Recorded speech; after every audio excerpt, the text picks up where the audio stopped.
Good afternoon student. कक्षा 7 विषय हिंदी और जिस किताब से पढ़ रहे हैं उसका नाम है बसंत। बसंत के अंतर्गत हम लोग मिठाई वाला नामक पाठ का अध्ययन कर रहे थे, जिसमें अब यह मैं तुम्हें क्या, खैर मैं अधिक ना दे सकूँगा, यहाँ तक पढ़ चुके। किसने कहा? मिठाई वाले ने दादी से ही कहा कि अब मैं इससे अधिक नहीं दे सकूँगा।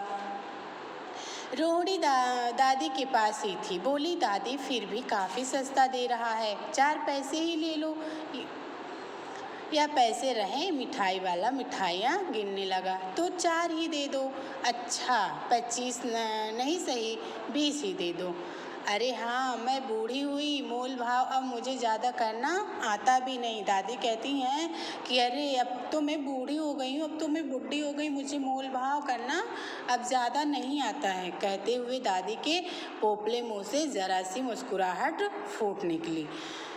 रोहिणी ने दादी से कहा, दादी इससे पूछो तुम इस शहर में और कभी भी आए थे या पहली बार आए हो? रोहिणी ने दादी से कहा कि दादी आप मिठाई वाले से पूछिए कि क्या आप इस शहर में पहली बार आए हैं कि इससे पहले भी कभी आए हैं? यहाँ के निवासी तो तुम हो नहीं। दादी ने इस कथन को दोहराने की चेष्टा की थी। मिठाई वाले ने उत्तर दिया, पहली बार नहीं, और भी कई बार आ चुका हूँ। रोहिणी चिक्की आड़ से ही बोली, पहले यही मिठाई बेचते हुए आए थे या और कोई चीज़ लेकर? मिठाई वाला हर्ष, संशय और विस्मयादि भाव में डूबकर बोला, इससे पहले मुरली लेकर आया था और उससे भी पहले खिलौने लेकर। रोहिणी की अनुमान ठीक निकला। अब तो वह उससे और भी कुछ बातें पूछने के लिए अस्थिर हो उठी।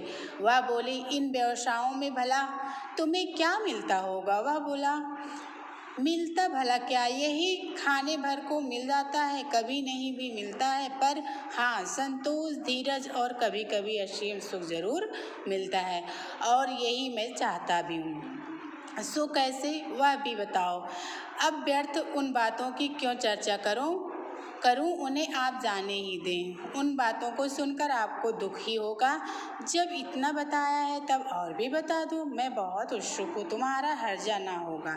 मिठाई मैं और भी ले लूँगी। रोहिणी कहती है कि जब इतना आपने बताया है तो और भी बता दीजिए, आपका हर्जा नहीं होगा और मैं आपका हर्जा नहीं होने दूँगी, और मिठाई जो है और ले लूँगी।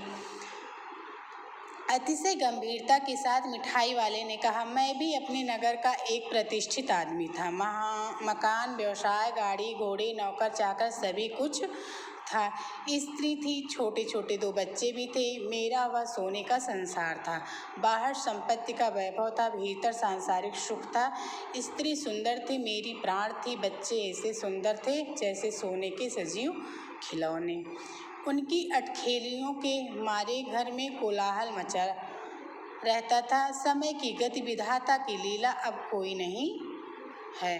दादी प्राण निकाले नहीं निकले, इसलिए अपने उन बच्चों की खोज में निकला हूँ। वे सब अंत में होंगे तो यहीं कहीं, आखिर कहीं न जन्मे ही होंगे। उस तरह रहता, घुल घुल कर मरता, इस तरह सुख संतोष के साथ मरूंगा। इस तरह के जीवन में कभी कभी अपने उन बच्चों की एक झलक सी मिल जाती है। ऐसा जान पड़ता है जैसे वे इन्हीं में उछल उछल कर हंस खेल रहे हैं। पैसों की कमी थोड़े ही है, आपकी दया से पैसे तो काफ़ी हैं, जो नहीं है इस तरह उसी को पा जाता हूँ। रोहिणी ने अब मिठाई वाले की ओर देखा, उसकी आंखें आंसुओं से तर हैं। इसी समय चुन्नू मुन्नू आ गए। रोहिणी से लिपटकर उसका आंचल पकड़कर बोले, अम्मा मिठाई मुझसे लो। यह कहकर तत्काल कागज की 2 पुड़ियाँ मिठाइयों से भरी मिठाई वाले ने चुन्नू मुन्नू को दे दी। रोहिणी ने भीतर से पैसे फेंक दिए। मिठाई वाले ने पेटी उठाई और कहा, अब इस बार ये पैसे ना लूँगा। दादी बोली, अरे अरे ना ना, अपने पैसे लिए जा भाई। तब तक आगे फिर सुनाई पड़ा। उसी प्रकार मादक मृदुल स्वर में बच्चों को बहलाने वाला मिठाई वाला। यह जो हमारा मिठाई वाला नामक पाठ है, इसके लेखक हैं भगवती प्रसाद वाजपेयी जी। आज हमारा यह मिठाई वाला नामक पाठ यहीं पर समाप्त होता है।